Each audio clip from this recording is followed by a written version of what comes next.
Yeah, so I think in minds of a great event or great agenda program in front of us, I think we might start. I see we now have over 30 people, and I'm sure many people are going to join. We will just start, and I'm sure my other colleagues will help me in letting other participants in. So once again, good afternoon, good morning, or good evening, wherever you may be joining us from around the world. And a warm welcome to this special high-level EvalforEarth panel discussion titled Sustainability Inclusive Evaluations in Agriculture, Exploring Opportunities for Collaboration. This event is part of gLOCAL Evaluation Week 2025, a week that brings together global and local perspective on how evaluation can improve our shared future. My name is Innocent Chamisa. I'm the global coordinator of EvalforEarth, and I'm delighted to serve as your moderator for today's session. For those who may not be aware, EvalforEarth is a community of practice supported by the evaluation offices of FAO, WFP, CGIAR, GEF, and IFAD. We focus on strengthening evaluation practices in food security, environment, agriculture, and rural development, with an emphasis on system thinking, inclusion, and sustainability. Today's event will explore how EvalforEarth, the founding and sponsoring agencies, in collaboration with footprint evaluation, can co-create sustainability inclusive frameworks and tools to assess agriculture's contributions to people and the planet. We will hear perspectives on practical tools and principles developed by footprint evaluation, reflections from founding and sponsoring agents of EvalforEarth, as well as strategic insights on how we can collectively scale evaluation approaches that are environmentally sound, socially inclusive, and methodologically rigorous. Let me quickly go through today's agenda, the overview of today's agenda. So here is what to expect in our 90-minute session. We have two sessions. We have three sessions. The first session, we're going to have a presentation by the footprint evaluation team on principles and tools.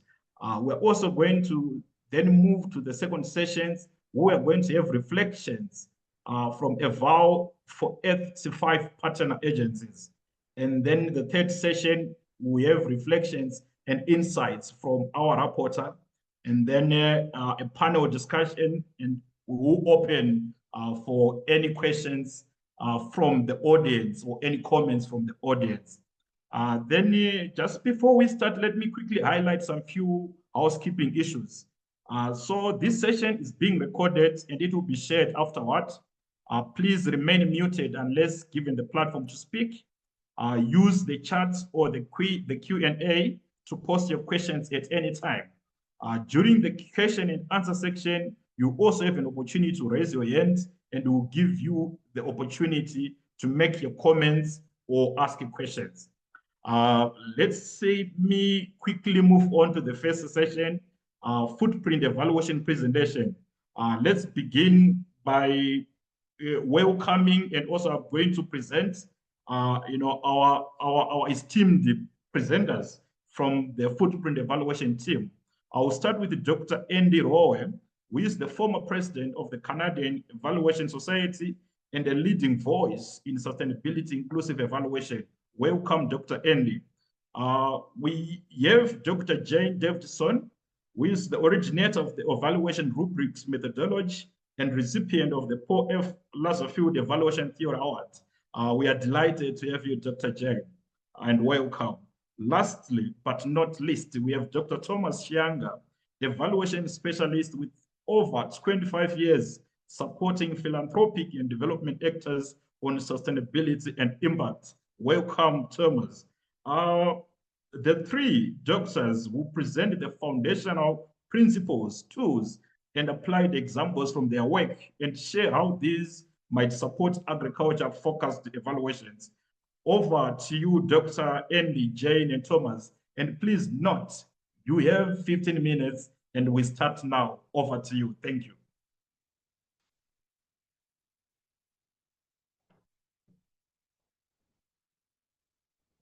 Yeah, I will stop sharing my screen. Yeah, you could see my screen, right? Sure. Please proceed. Okay. Just want to make sure it's sharing. I think so. Okay, so thank you very much for the introduction, Innocent, and for convening this panel.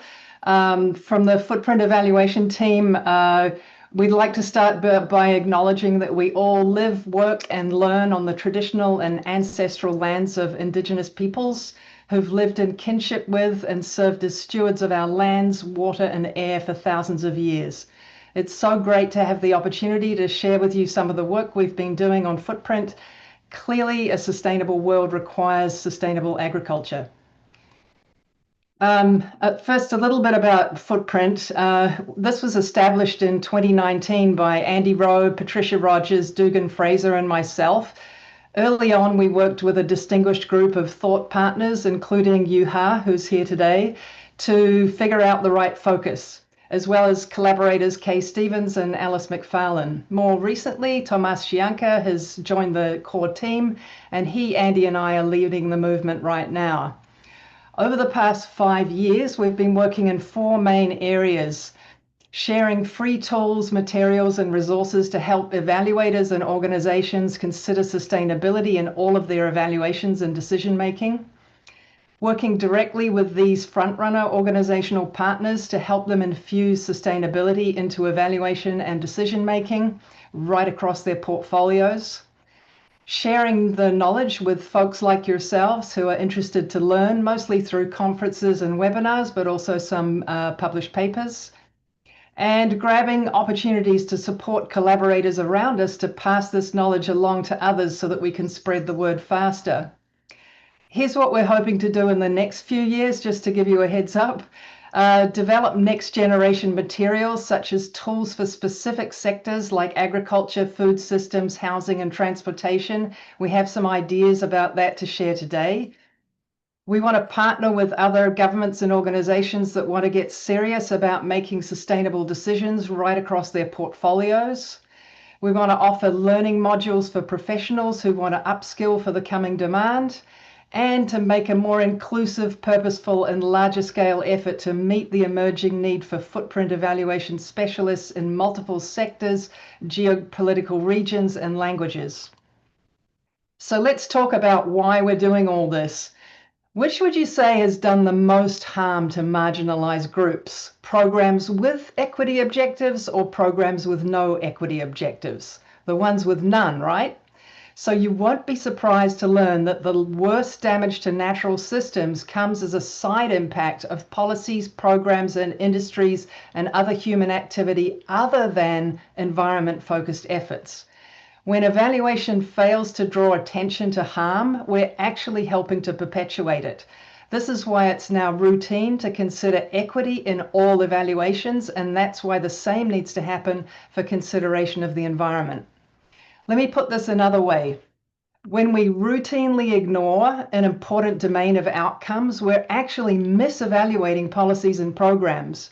In that sense, evaluations often contribute to worsening environmental systems by keeping decision makers in the dark about natural system impacts. So we need to fix that. Many of the decision makers we work with are primarily focused on human system concerns such as poverty alleviation, food security, productivity, incomes, gender, and equity. But human system outcomes are deeply affected by the health of natural systems and vice versa, especially in food production sectors like agriculture, horticulture, and fisheries. That's what we mean when we say these systems are closely coupled. To help guide decision makers to adopt real coupled systems thinking, our evaluations need to be crystal clear about both natural systems and human system effects and how they affect each other, and how well the initiative or policy is encouraging smart decisions at the nexus that benefit both. With this coupled systems mindset, evaluation can play a much more positive role in resolving the poly crisis. How do we do that? Tomas is going to kick us off. Thank you very much, Jane. and Innocent for the introductions. So footprint evaluation has an extensive collection of ideas and resources for including sustainability and equity in all evaluations. Due to time, we are only going to highlight two of them today. Most evaluations use a set of key evaluation questions to guide the work in general. And the way we frame these questions can be a powerful way to encourage coupled systems thinking and decision-making. You all know the OECD DAC evaluation criteria, right? One important contribution that we did was to develop some ideas about how to apply them in a coupled systems way. As you can see here, the DAC criteria, short form of questions that people usually refer to, they tend to focus primarily on human systems, ignoring the natural systems effects completely. Yeah, even the sustainability criterion, if you look at it, it only focuses on durability, nothing about the environment. So the footprint evaluation team took the liberty of reframing these to become coupled systems, sustainability inclusive questions. So for instance, for the impact criterion, we ask how beneficial or detrimental are the interventions effects on human and natural systems in the long term. That's definitely a coupled systems evaluation question. And we have created a free guide explaining how to do this coupled systems evaluation questions that's available both in English and Spanish, thanks to the support from the German Institute for Development Evaluation, DEVAL. Now we move to the second set of footprint ideas and resources. As evaluators, one of our key responsibilities is to ensure our conclusions are crystal clear so that decision makers can fully understand the severity of any impacts on the natural systems. So to do this, we use the footprint evaluation typology, which was originally developed by Andy for an evaluation sponsored by the International Fund for Agricultural Development, IFAD, that he will describe in a minute. So the typology has 4 categories to classify the initiatives in terms of their impact on the natural systems. In the top level, the green zone, the initiatives are helping to restore the natural environment. In the second level, the gray zone, the initiatives are not harming or restoring the environment. In the third one, the orange zone that you can see there, they are taking some actions to reduce harm, but is still damaging the natural systems. And most initiatives are in this category, by the way. Finally, in the red zone, the initiatives are completely ignoring the natural systems and keep causing serious damage. Now I'll turn to Andy, who will be explaining to you the typology as it was applied in a real-life evaluation initiative. Andy, you need to unmute. Thank you very much. Thank you, Thomas and Jane. As Thomas mentioned, a large IFAD thematic evaluation, which was addressing climate adaptation by smallholder farmers, initially focused on human system outcomes, value change, community infrastructure. But it also provided an ideal opportunity to infuse environmental sustainability into evaluation. And I want to give credit to the IFAD, IOE, and to our team leader, Nancy, for opening this opportunity. The team added environment through a very simple process. We included a few questions in the extensive case studies. Then we developed the typology to provide a crystal clear assessment of net environmental effects, as Thomas has said. Then we collaboratively, within the team, synthesized information from each case study to assess their net environmental effects. And then we reviewed these progressively through technical and country and regional managerial levels before moving these to the reports, and we adapted this. Is the slide show the chart? There are two takeaways from this. You can see the results on the slide in front of you. First of all, we can do this. The analysis was seriously and strenuously challenged and withstood critiques. It's in the published report, and it was a subject of considerable exchange with management. So we can do it. Secondly, messaging matters. And credit to Juha for helping us understand this. The takeaway for us from our work was, you're doing really well. So we're saying what this chart says, you're doing really well. Ag is inherently harmful, yet almost a third of your interventions are already reaching do no harm levels. Celebrate this, do more, learn from what you already do. Okay?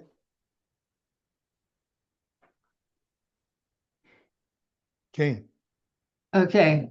So in Andy's example, there was significant discussion among the experts to get everyone on the same page about what the different levels of the topology meant and what kind of evidence to look for in each of the case studies.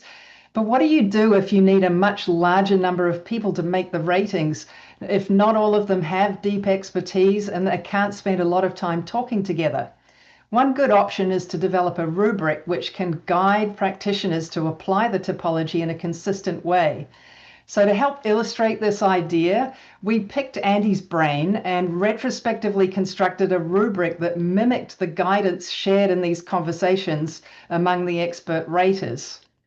The bottom of the scale is pretty straightforward. If there was no evidence that natural systems were considered, then the project was rated as ignoring natural systems. At the next level up, if the case study had at least some mention of environmental issues and perhaps a few sustainable practices, then the project would be rated sustainability aware.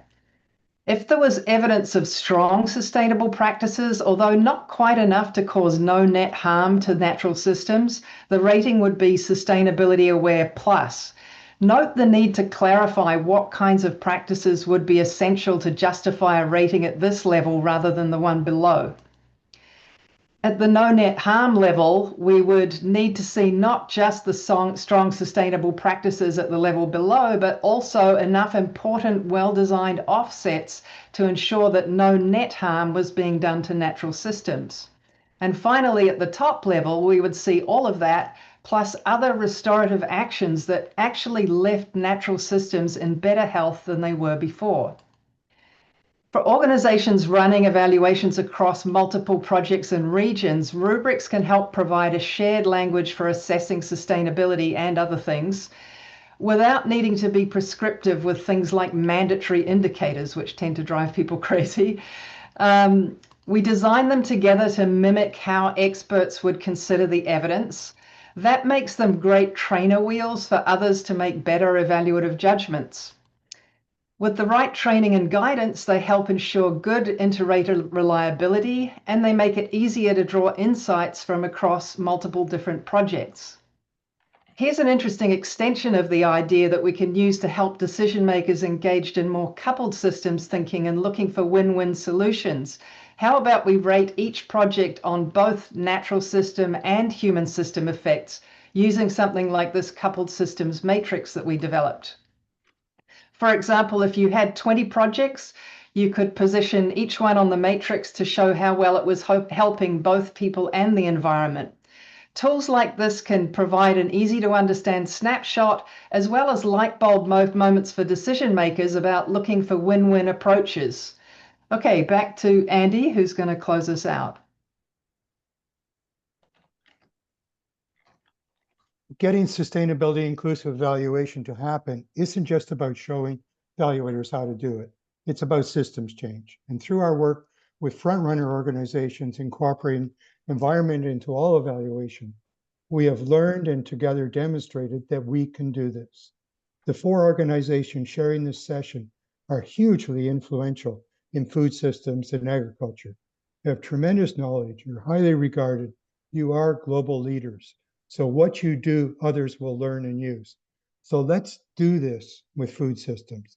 Let's partner to infuse environment into all evaluations and make evaluation a positive contributor to addressing polycrisis, shining light bulbs for your organizations on how you're affecting the environment, and for others on how to address the coupled reach of food systems to humans and the environment.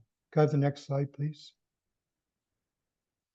And here, a simple reality check. 5 years from now takes us to the period when critical environmental systems are forecast to reach levels of impairment from which reversal is not possible.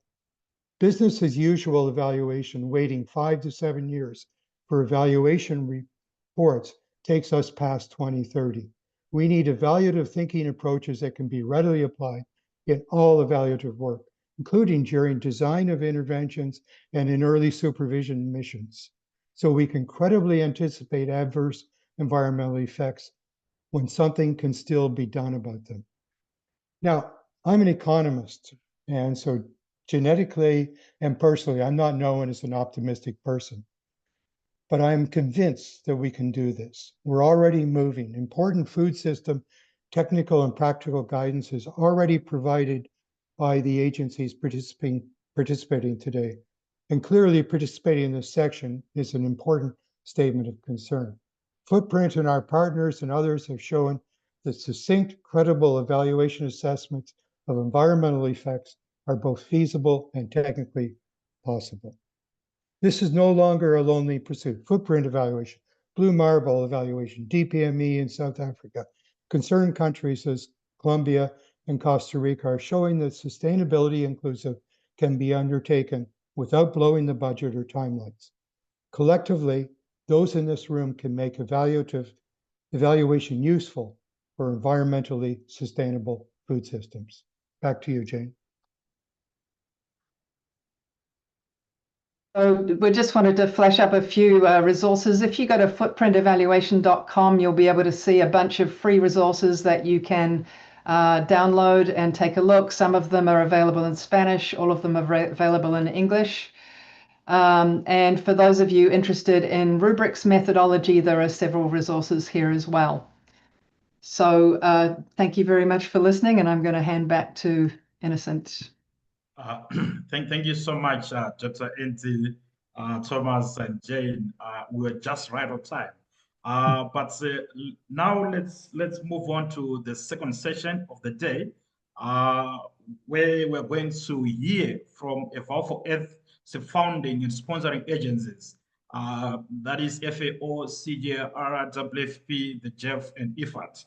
So each speaker from these agencies will address 2 questions, which I will read now and I will not repeat.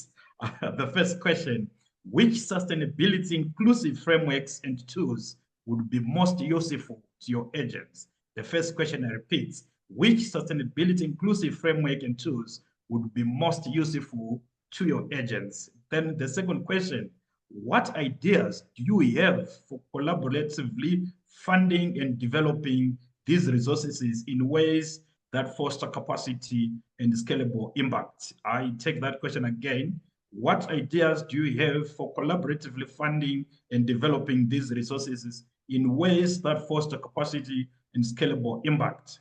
So each speaker, we have up to 5 minutes. And please, I will be watching the time. So to get us started, let me call Miss Louisa Bailey from FAO. Louisa, the floor is yours. We have 5 minutes to talk to us about those 2 questions they asked me. Over to you, Louisa. Thank you. Thank you very much, Innocent. And yes, my name is Louisa Bailey. I'm coordinating the environment stream at the FAO Office of Evaluation. So, as FAO Office of Evaluation, we evaluate a wide range of interventions with explicit environmental objectives, such as ecosystem-based agriculture, fisheries, and land restoration, and others where environmental impacts may be unintended. For example, effects on biodiversity, soil fertility, or pollution of interventions targeting, for example, climate change mitigations through reforestation or projects on sustainable intensification of food production. So we feel responsibility to mainstream environment in our evaluations. Our evaluations are theory-based. So we use, and here I see that my slides are not moving. Let me check. Yeah. We actually use the theory of change as a key entry point, which allows us to frame a narrative that aligns with high-level goals, such as the SDGs, the Paris Agreement, the Global Biodiversity Framework. And in this way, we ensure that our evaluations can also lead to transformative recommendations, which prove to be very strategic in a couple of SDG evaluations, in particular SDG 14 and SDG 13. We also refer to corporate strategies of FAO, such as the FAO Biodiversity Strategy and the FAO Climate Change Strategy, by the way, developed in response to one of our evaluations, the SDG 13 evaluations. All FAO interventions are expected to be sustainable across social, economic, and environmental dimensions and must comply with environmental and social safeguards. So this is another thing that we are very careful about. That means the safeguards can play a role in our evaluations. For example, in projects aimed at climate change mitigation through reforestation, we found use of exotic species and herbicides pose risk to biodiversity and soil fertility. Risks not adequately addressing the safeguards. Attention to these mechanisms through evaluations also helps ensure accountability and design, better project design. By the way, evaluation design and data availability for us is a key issue, is a key dimension to ensure quality. So too often data is actually lacking when evaluations are conducted, especially when time is near to project closure. So in response, OED now promotes baseline designs at project inception, especially in GCF-funded projects, which allows us to track progress, measure impact, and also interact with project teams to develop also better monitoring system, reflect on a number of issues and interactions between human and natural systems also. We are also enhancing the use of geospatial field level data to enhance evidence of quality, particularly for land-based interventions such as irrigation, reforestation, afforestation. However, a major limitation on the use of reliable geodata is really lacked by the limited use of polygons. Sorry, I see that this was not moving. And now, in order to, let's say, move forward in our efforts to also to collaborate, which was another topic, another question that Innocent posed, is we think that we could co-develop some tools. For example, in SC, I'm sorry, this doesn't move again. You go back, yes. We should generate evidence.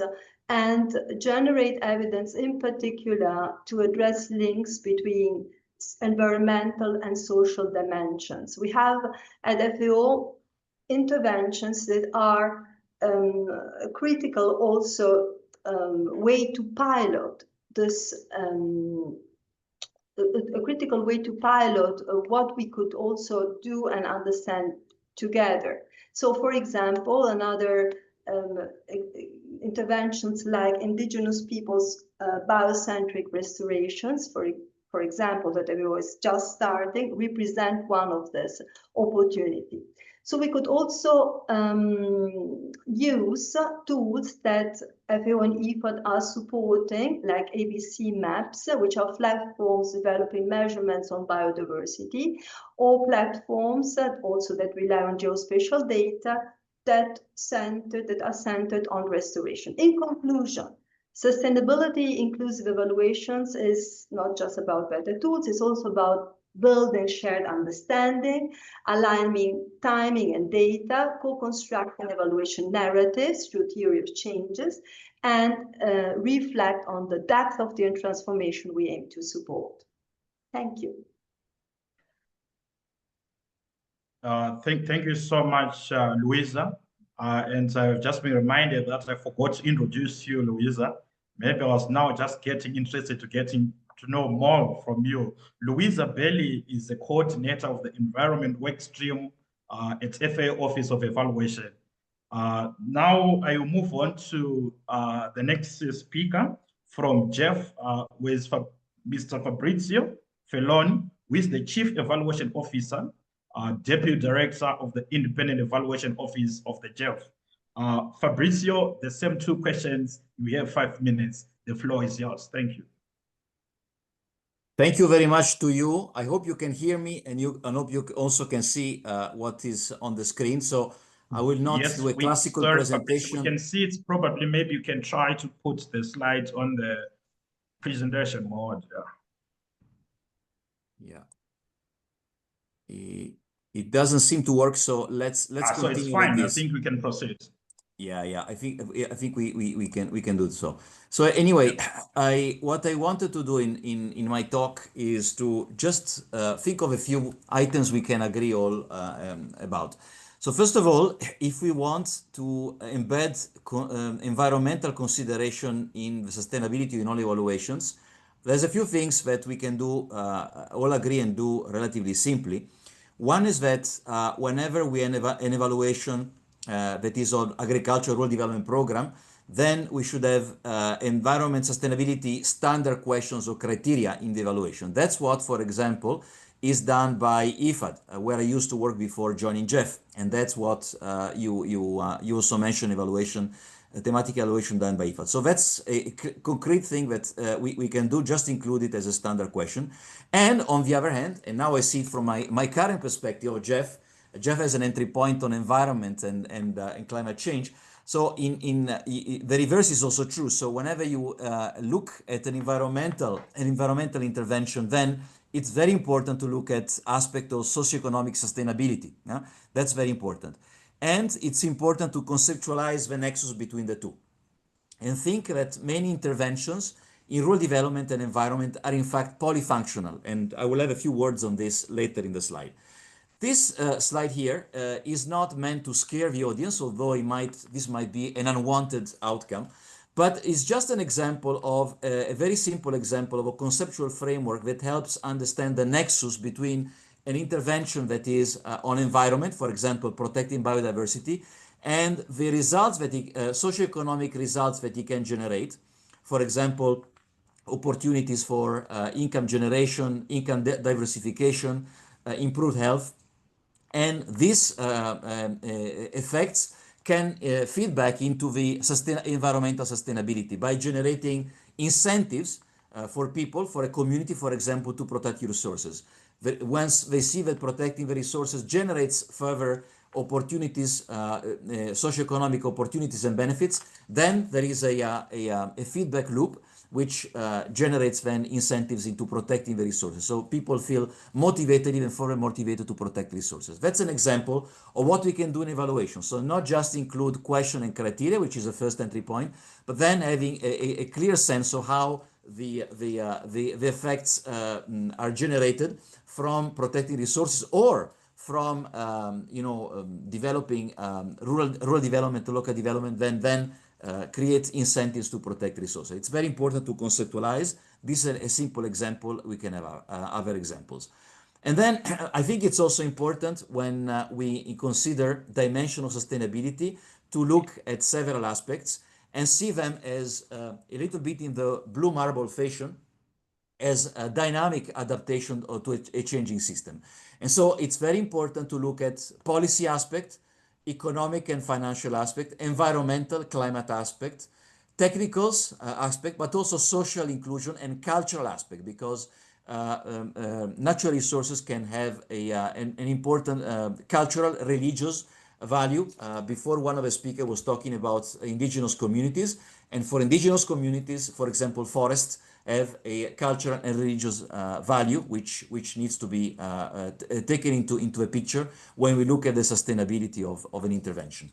And this leads me to the final slide here, which is looking, it's a very concrete example of protecting a forest. These photos come from Mexico, where the forest is in a way protecting forest is polyfunctional. What does it mean? You can see at the forest as protection of natural resource. You can see it as a carbon sink if you're looking at, for example, mitigation of climate change. But you can see it as a forest as a source of economic benefits, for example, sustainable wood production, non-timber products, ecotourism, payment for environmental services. So these are examples of economic value, but also the forest, as I said before, can have a religious or cultural value. For example, for local community, for indigenous people. So all these elements need to be brought into the picture, and it's important when we conceptualize an evaluation to look at this. So fundamental lesson here is work in a non-compartmentalized manner and have a clear representation on all the value that a natural resource has, in this case a forest, but you can adapt it simply to any other type of natural resource. And so combining all these aspects when we and looking at conceptually the nexus between all of this when we conduct an evaluation. So that's my fundamental point, and I will stop here. And I think that's something that we can promote with this initiative, Footprints Evaluation. So thank you for your attention, and back to you, Innocent. Thanks. Thank you so much, Fabrizio, for just right being on time. Without wasting much of our time, let me move on to WFP. So I'll call Ms. Katrina Page to answer the same questions. Ms. Katrina Page, she's the evaluation manager for the evaluation of WFP, say environmental policy. Katrina, the floor is yours. You have 5 minutes. The same 2 questions. Thank you. Thank you, Innocent. And apologize for my voice. I'm a little bit ill, but I hope you can hear me nonetheless. It seems like there's quite a lot of agreement actually among the panelists. So I will probably build on what Fabrizio has just mentioned, but let me just say a few things that probably makes WFP stand out a little bit from some of the other agencies, because WFP is not traditionally an agency that has sort of taken environment into consideration to a large degree. And so it's a relatively new thing. And I think there's definitely room for improvement on that front. It's something we've been doing for the last few years. It is corporately considered, environment is considered a cross-cutting priority for the organization. And although it is to some extent covered in our evaluations, it's not always covered in a very systematic way. And perhaps the focus is not always where the effects are biggest. WFP, as many of you know, distributes millions of metrics of food to millions of people across many countries. And so I think there's definitely a need for the organization in our evaluations to look more into how is this food actually how is it produced, first of all, and how is it also distributed. So some of the things that we are not systematically looking at is, is exactly, especially when the food is coming from other countries, but how was it actually produced? And also we are not always looking to sufficient degree into how our supply chains are working. And we also, when we are distributing cash, know actually very little about the environmental impacts of giving people cash in hands and what they buy with that cash and what are the environmental impacts of that.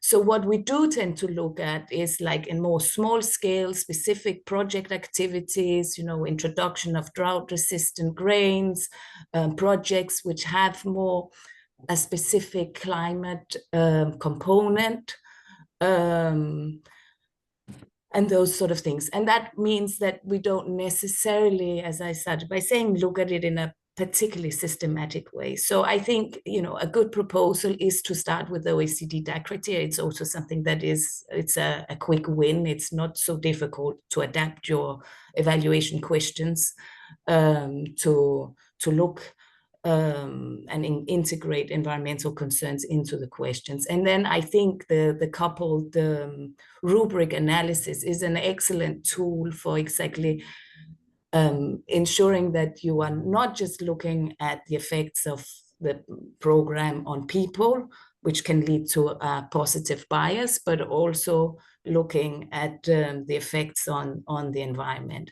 And in terms of what would be useful sort of going forward in terms of collaboration, I think there's a real need for sharing of these practical examples, like the IFAD example that Andy shared, you know, of application of the tools in practice, because I think we are beyond the point now where we need to say why we need to do this. I think we understand we have to, but people can often feel overwhelmed, you know, when they have a long list of things they need to look at in an evaluation. And I think there's also a tendency to see this as a very technical area where you need specific technical expertise. So I think sharing of practical examples is a really useful thing to do. And that could be a starting point, and see how people have actually applied these tools in practice. Thank you. Thank you so much, Katrina. So I think we have heard from FAO, the Jeff, IFAD. Now we are moving on to IFAD. So I will call upon Paulo Silveri, the Chief Section Lead of Evaluation at IFAD. Paulo, the same question, probably, maybe let me repeat them. Which sustainability inclusive frameworks and tools would be most useful to your agents, in this case, IFAD? What ideas do you have for collaboratively funding and developing these resources in ways that foster capacity and scalable impact? Mr. Paulo, you have 5 minutes and the floor is yours. Thank you. Thank you, and thank you to all of you for joining this event. Glad to see many colleagues again. Our methodologies are very close to what our colleagues from FAO and the Jeff have already mentioned, and WFP as well, I should say. And therefore, I will spend less time of my 5 minutes on those. Let me just say to open that, you know, climate change, natural resource management, sustainability of natural resources has been part and parcel of global development efforts for IFAD for a long time. Adaptation to climate change and rehabilitation of natural resources in very harsh environment where the fund is mandated to operate in sustainable ways has been at the center of what we do for a long time. Since the past about 10 or 12 years, there have been additional mechanisms addressing climate sustainability. SECAP is one of them. So intervening on social, environmental, climate adaptation elements of agricultural transformation. And also, excuse me, and also the importance to consider social inclusion on one hand and environmental rehabilitation or sustainability on the other as integrated systems. So in this sense, you know, the presentation that was shared on footprint evaluation resonates very much with IFAD and with the Office of Evaluation of IFAD. And not to mention that President Lario, when he took over as president a couple of years ago, he mentioned that on top of what IFAD had always had as key strategic lines of action, which is poverty reduction in remote areas, he would look particularly at climate change, the effects of climate change, and climate financing as a consequence.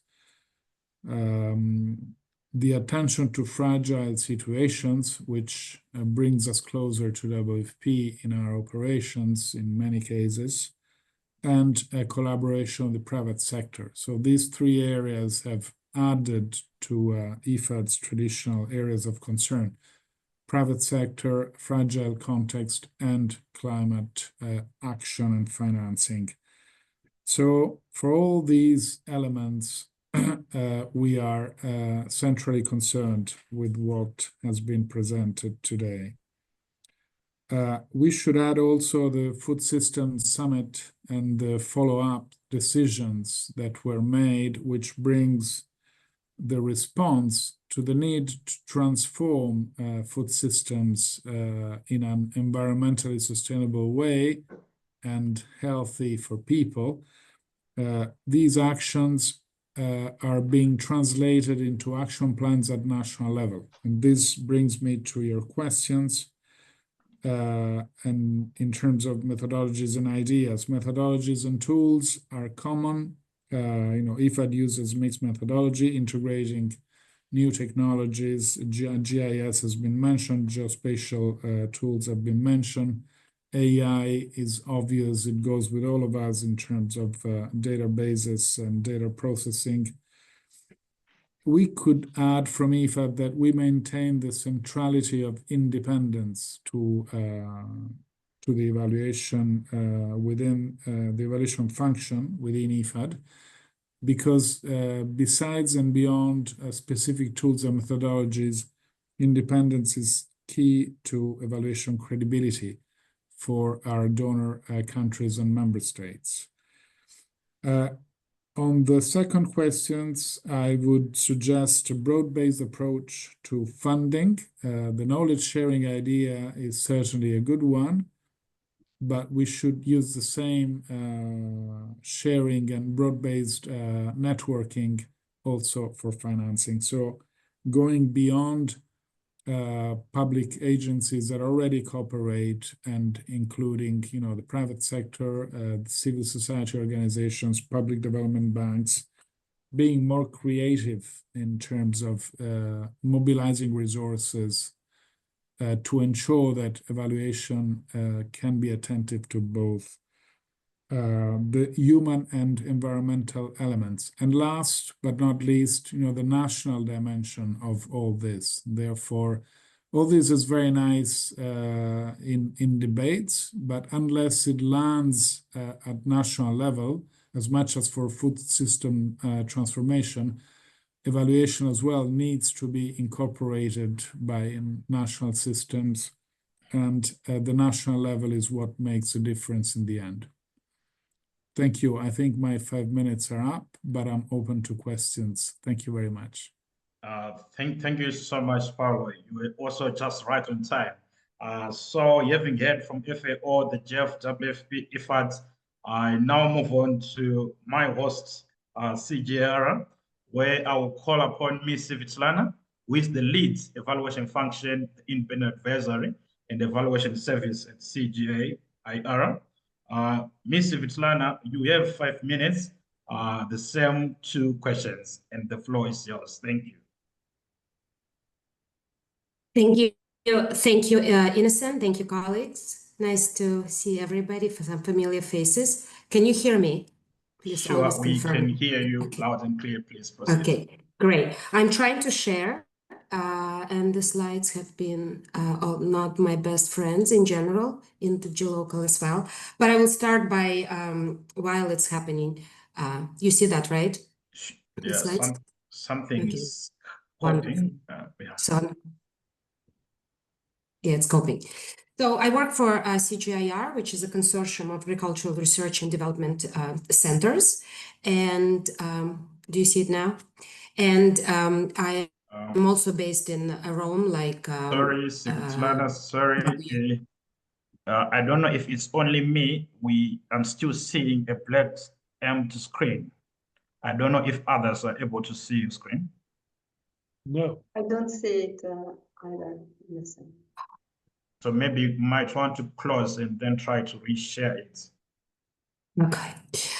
I know today the computer has been really off. I can see is it otherwise better? I can, let me see, there's still a black screen. Otherwise, let me try to share from my end. Okay.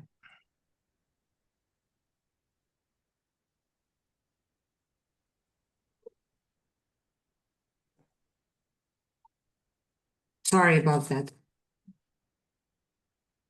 No worries. Sometimes technology is not our best friend.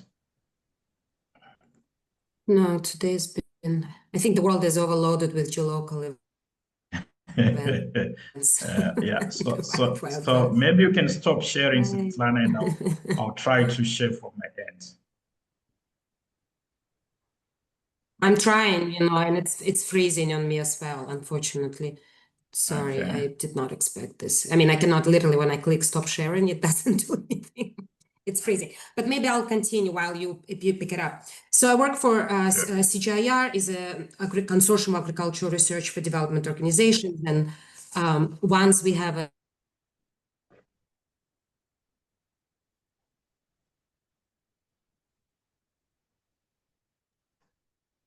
Is it me or did she freeze? I think we've lost her now. Yeah, I think we have lost Svetlana again.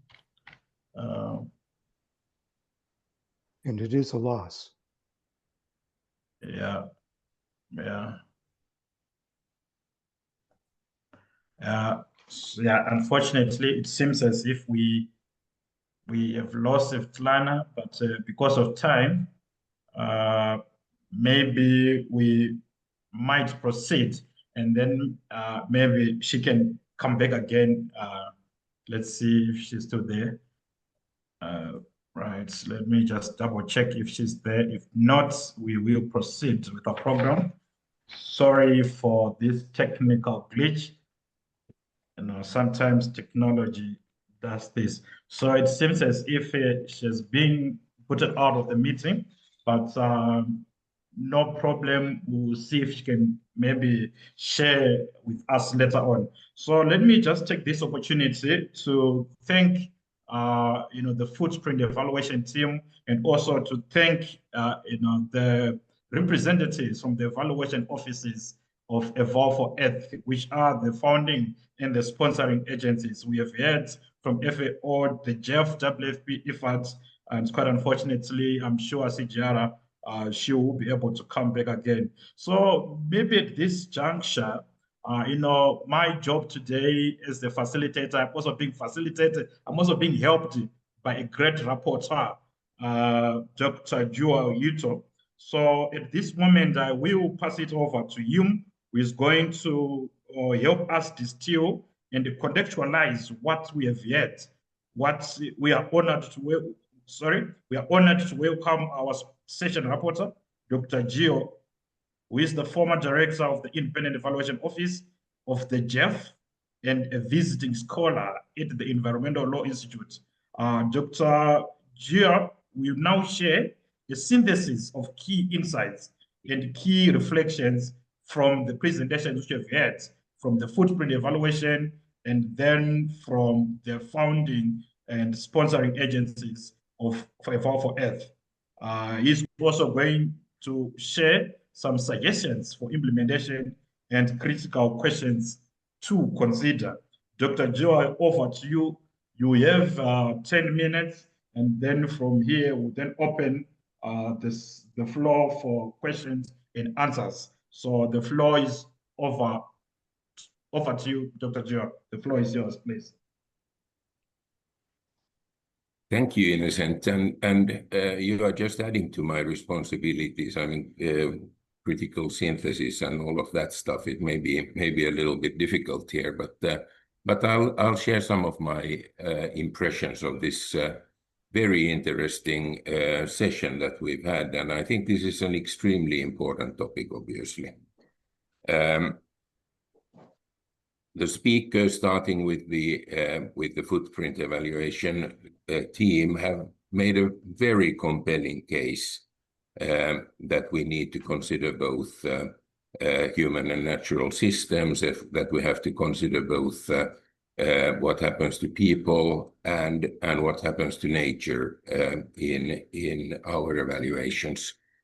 And obviously, I mean, the reason is this, that we all depend, we are part of the nature ourselves, and the future sustainability of everything that we do depends on natural resources and their sustainability.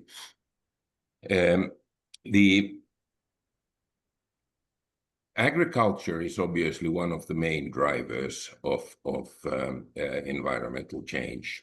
In many ways, it drives it through, of course, the obvious thing of clearing of land for agricultural use and food production, and also things like use of chemicals, water management, and so on. So agriculture is absolutely key to the environmental sustainability, but it's obviously also key to feeding ourselves. The population of humans is still growing, but maybe more importantly is the fact that what kind of food we eat and so forth. But in general, I would like to say, without getting into any of these philosophical matters here, is that in any private company, if you were to have an accounting system that didn't pay attention to the depreciation of the capital, would be, that would be rejected, and it would be madness. But we do that constantly with our development systems and in evaluations. Like has been pointed out by, I think Jane said it first, is that that there would be, if we disregard the environmental dimension and only focus on the project achievements when it comes to human systems and poverty reduction or agricultural increase or so forth, we may come to very much overly positive conclusions in these evaluations, because you don't take into account that the depreciation of the capital. Fabrizio mentioned already, first of all, the polyfunctionality of forests and polyfunctionality of many ecosystems in general, but also the fact that it cuts both ways. So I was for a long time with the GEF, and our philosophy was that we don't care too much about what happens to people, because we are there saving the planet. But then at some point of time, we did realize that you can't just establish protected areas and kick people out. So that is a difficult situation. You have to work with people here. Now, I am not entirely convinced of the, that we can find win-win situations everywhere. That is, of course, what we try to do, and that's where we should go. But it may not always be feasible, because whatever humans do does have an environmental impact. And we can think of cases where there might be, for example, compromises between protecting an area and feeding the people. But you'll have to find these areas where you can find such compromises. On the other hand, we also in the GEF, for example, we did identify cases where you have positive win-win situations, like in China, where overgrazing was a major problem. And we could actually, instead of just protecting areas, we could actually go and improve the animal husbandry and improve the mortality of sheep in this case, and providing better feed and so on, which reduced the pressure on the land. So that was a case of, you know, where you had both economic wins for people and the ecological sustainability was improved. Now, the climate is warming, and that we know. Zero emissions, even if you know, most countries, or virtually all countries, have committed themselves to zero emissions. First of all, they are not living up to these promises, but that still wouldn't stop climate from warming, even if we stopped all emissions right now. So this is going on. But we also know that poverty makes people vulnerable. And we still have at least 2 billion people in the planet who are living in abject poverty. So we have to do something about that. So we can't just focus on the environment either. So we will have to find this compromise in some ways. People need resources to cope with climate change and environmental degradation, and they need, you know, have certain levels of resources that will enhance their resilience.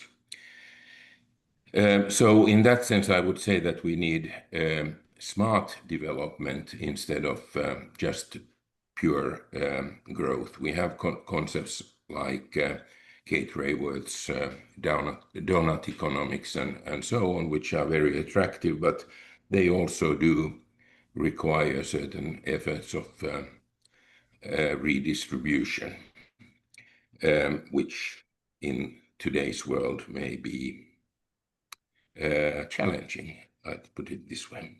Anyway, coming back concretely to what we have been talking about here,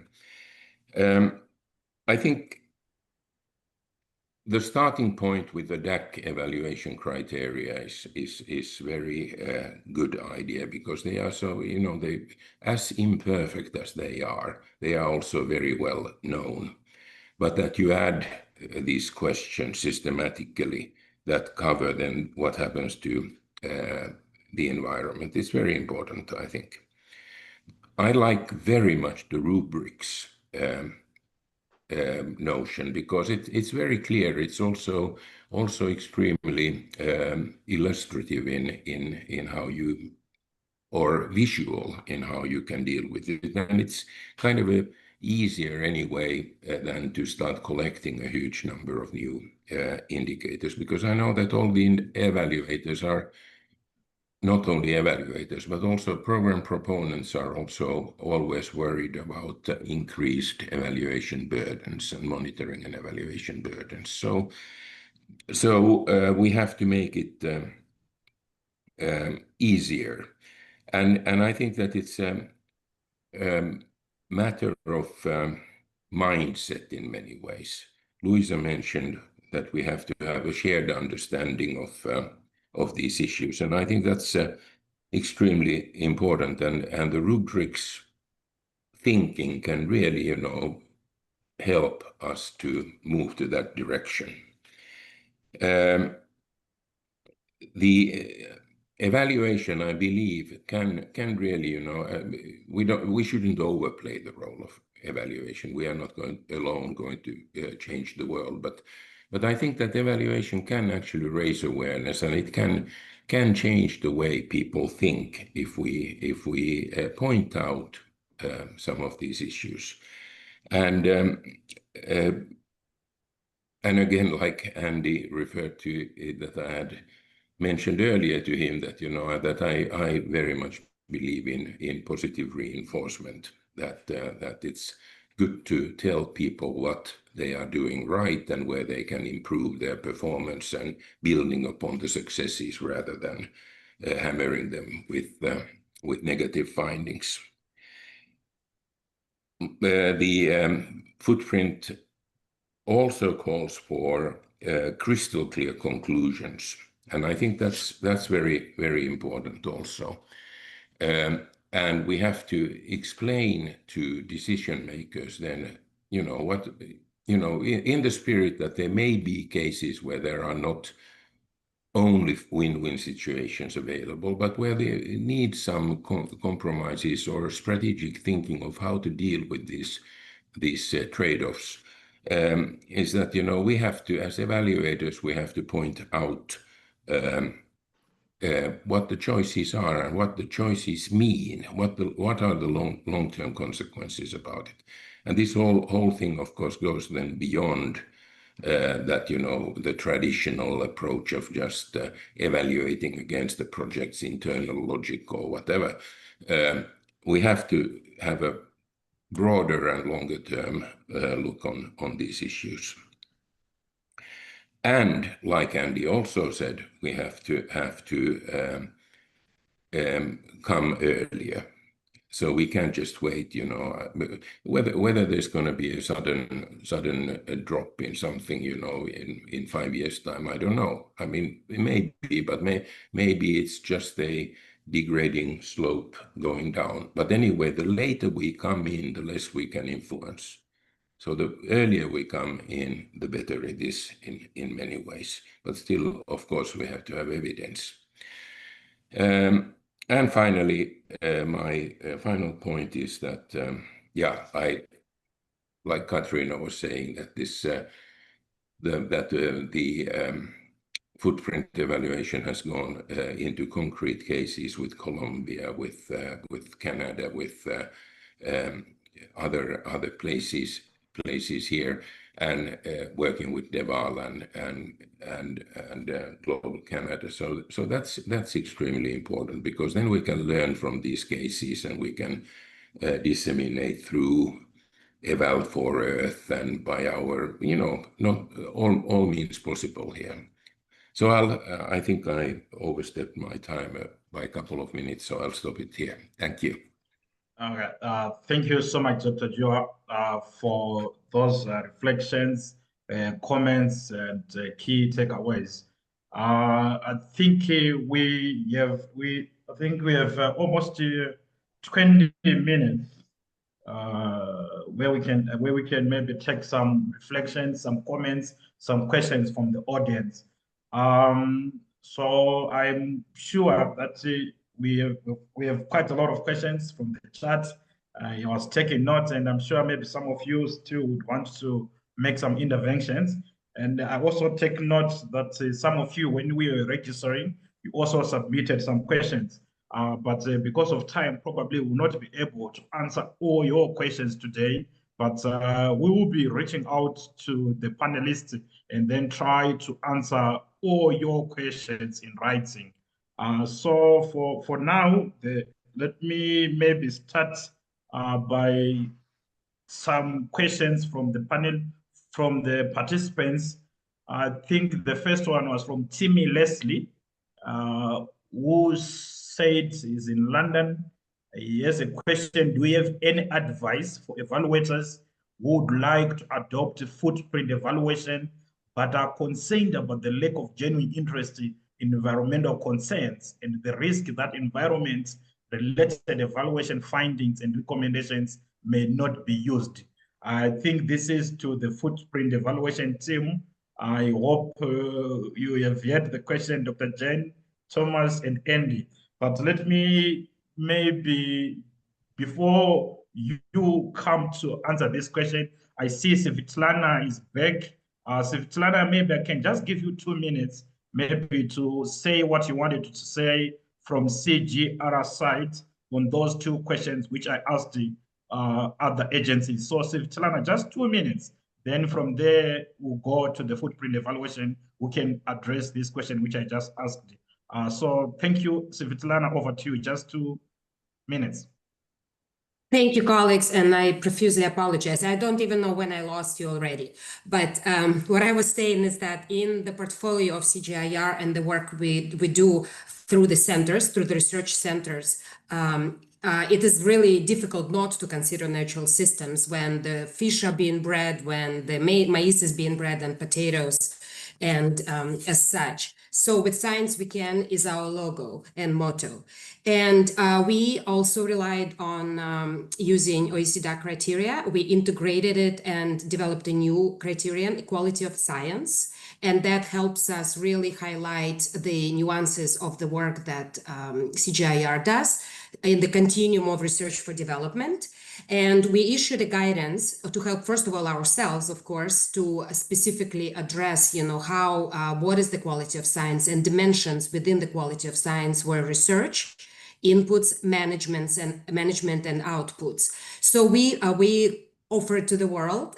We had a launch event a couple of years ago, and we have been using this in evaluating our portfolio and recommend to bring out the research and science more into programming, the evidence that is delivered.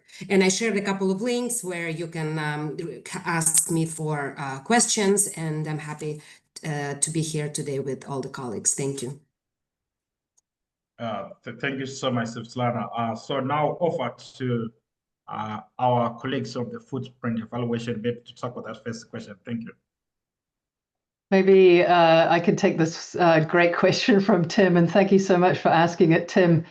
I think where the footprint evaluation movement looks to when we're looking for inspiration of how to get sustainability on the agenda is we look to what has happened with gender and equity. So if you think back a couple of decades, people you'd say hey, what about gender? Why don't we think about what's happening for women and girls in this situation? And somebody would say, oh no, this is not specifically a women's program, so we don't have to worry about that. Or we say what about equity? And they go, oh, this is not one of those cultural programs, so we don't have to worry about it there. So what did the equity movement do? They didn't bother waiting for permission. They just slipped it in anyway. So I mean, I'm very strong proponent of being subversive when we need to be. So I tend to ask for forgiveness rather than permission. So we've proved with the projects that we've done so far that sustainability can be considered, even just with a light touch, without blowing your budget or timeline. So it's not going to actually impact anything like that. You can slip in useful insights in any way that you can, and just get them on the radar. I mean, that's, this is what we quite often have to do this in evaluation anyway, when the client may not be asking the things that are actually most important. It's our job to show them the things that are important that they may not have thought of. So yeah, I guess my advice on that is look to what equity has done, and gradually they just kept slipping it in until people paid attention, and now it's business as usual. So I want us all to be just as sneaky as we need to be to get it in there, get it on the radar, and eventually it's going to become business as usual. And the growing climate and environmental crisis is going to help us with that. Well, I mean, we don't want it to help us with that, but that is definitely going to gradually get their attention. Every single decision maker on this earth, as the climate and the environment starts disintegrating ever faster, every single decision maker is going to be asked, and what are you doing about it? And if they do not have any answers for their stakeholders, for their superiors, for their funders, then they're going to be in trouble, but we can help them. So we're just helping them stay ahead of the game.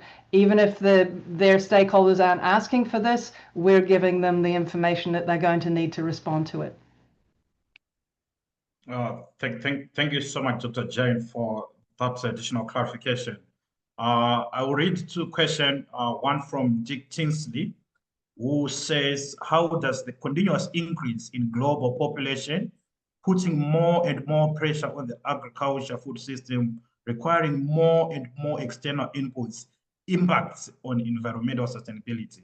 I will take that question again. How does the continuous increase in global population, which is putting more and more pressure on the agriculture and food systems, requiring more and more external inputs, impacts environmental sustainability. Then the other question is from Chad Green, who is joining from Northern Virginia in the United States. He says, my challenge is this: given the tension between inquiry and advocacy, if your established organizational stance is inquiry, how do you incorporate sustainability into evaluation practice if doing so is viewed as advocacy? Then I'll take maybe one question from the last one, from the participants when they were registering. One of the participants wrote, how can we ensure that voices from the Global South, and particularly from rural and local communities, are integrated into the design and the use of sustainability inclusive evaluations? It's a little bit long. Allow me to take it again.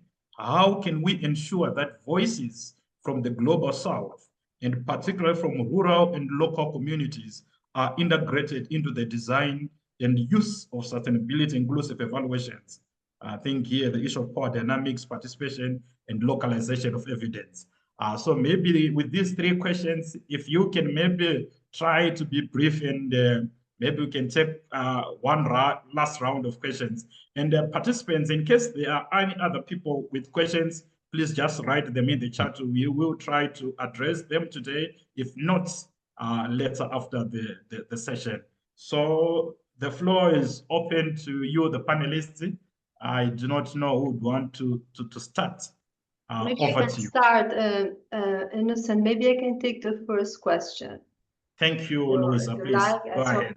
And yes, I think that first of all, probably we have to see how the world is responding. So there is an entire set of actions that are being done in the field of food systems to respond to, let's say, the increasing pressure. So first of all, for example, if we think of the seas and we think of the pressure that we have on seas, and on how we want to, decrease pressure on fisheries, probably what the FAO is doing is to build aquaculture systems. Now, what is the role of the evaluators in this sense? When we see that, for example, one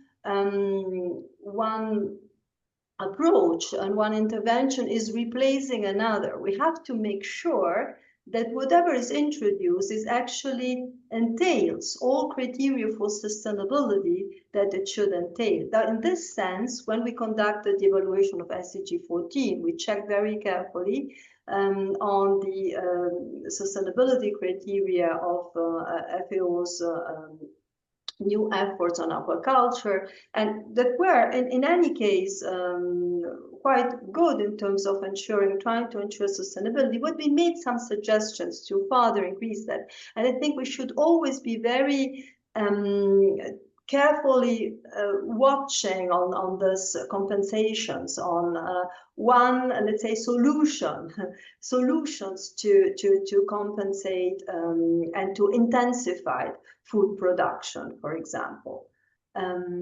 Yes, over, I see many hands raised here. Yeah, thank you so much, Louisa, for that. Yeah, I see the hands, but maybe let me go to Andy first. Then from Andy, we'll hear from Fabrizio, then Katrina, and Juha, in that order, please. So Andy, the floor is yours. I'm going to address a couple of the questions quite quickly. In terms of advocacy versus inquiry, in economics, we used to talk about taking a stance. What is your primary interest? What's your primary focus? What are you trying to change? And at this stage, advocacy is critical to evaluation, because we must deal with coupled systems, with human and natural, absolute crises, and deal with this. So we take positions.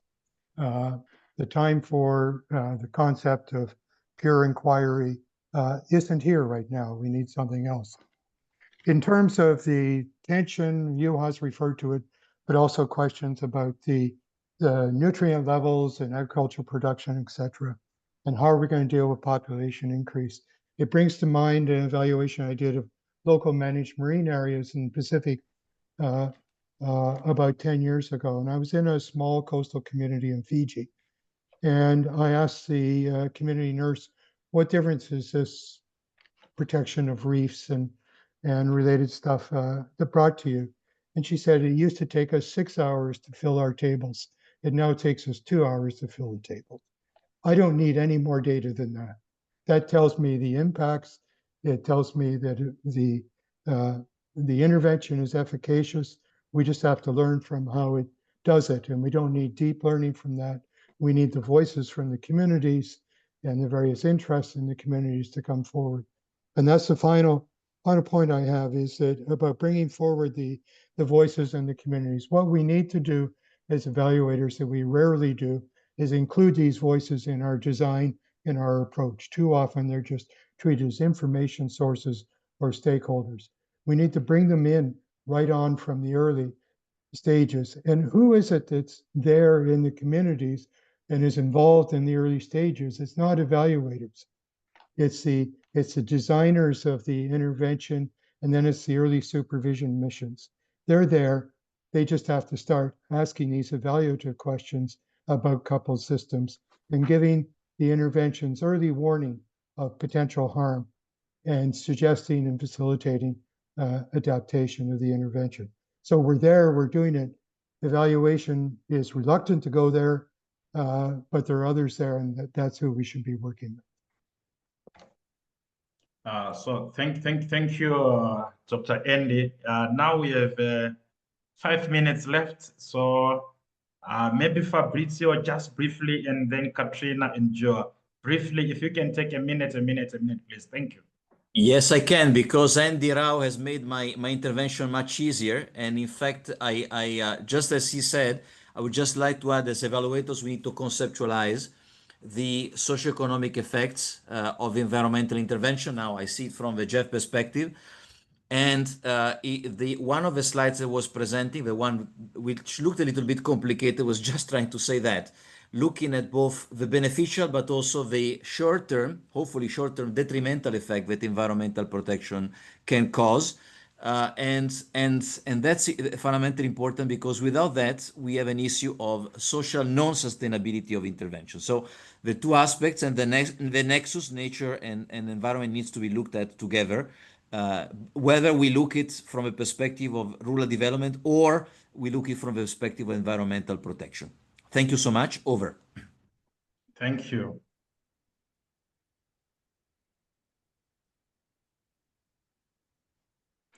Please, Katrina, please proceed.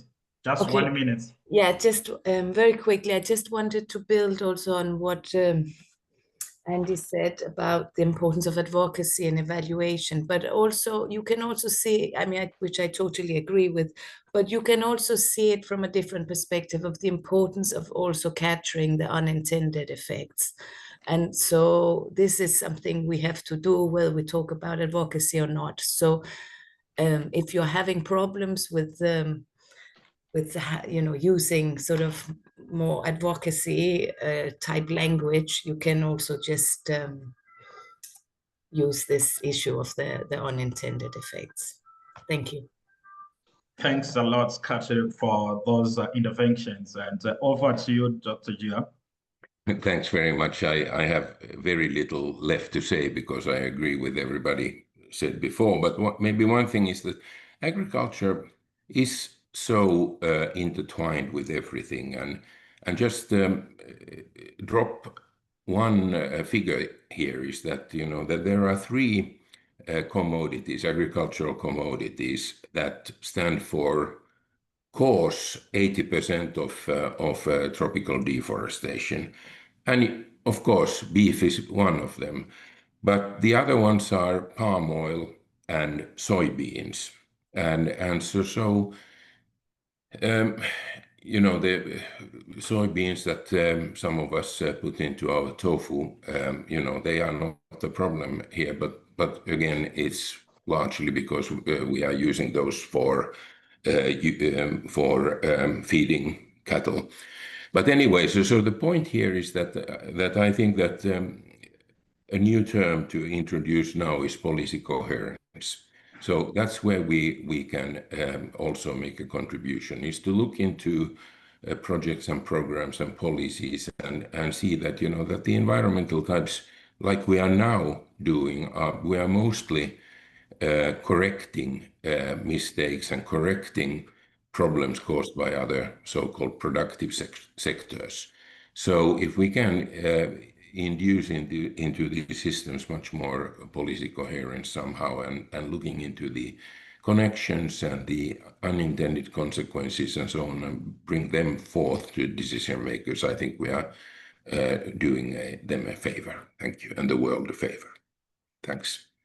Thanks, Juha. Svetlana, is that a new hand? It is a new hand. It's the only hand I had so far. I want to quickly please go ahead.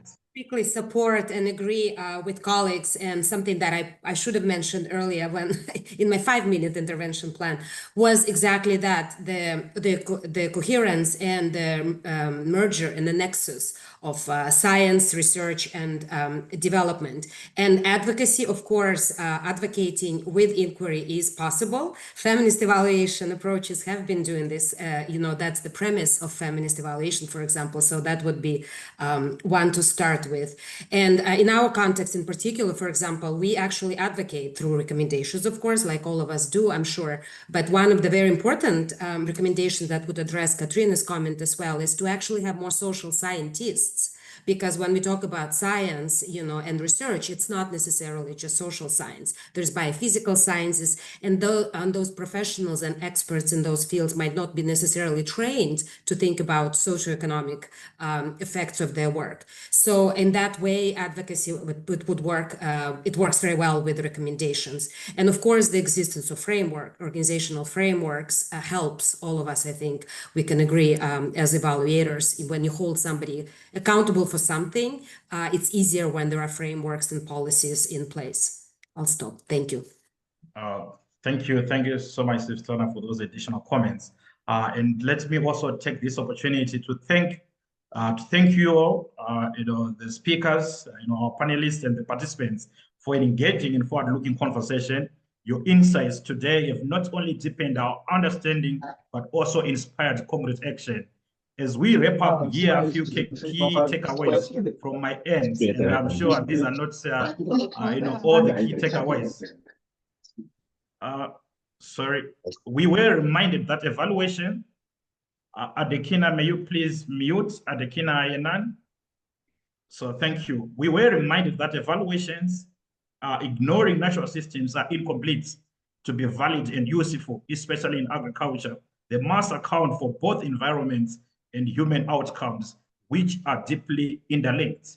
We heard that sustainability inclusive evaluations demand clear frameworks, coupled system thinking, and the use of practical tools like the rubrics, matrices, to assess core benefits and long-term impact across dynamic systems. And above all, we were urged to act decisively, mainstreaming sustainability equity into all evaluations, breaking down institutional silos and enabling shared learning to meet the urgency of today's global challenges. So from my end, these were the 3 key takeaways, but I'm sure, you know, each and every one of us has his or hers. We will be compiling today's inputs and follow-up suggestions and sharing the session's recording via the EvalforEarth website. If you haven't yet joined our community of practice, we warmly invite you to do so. The link is in the chat. Let's keep the momentum going on behalf of EvalforEarth and Footprint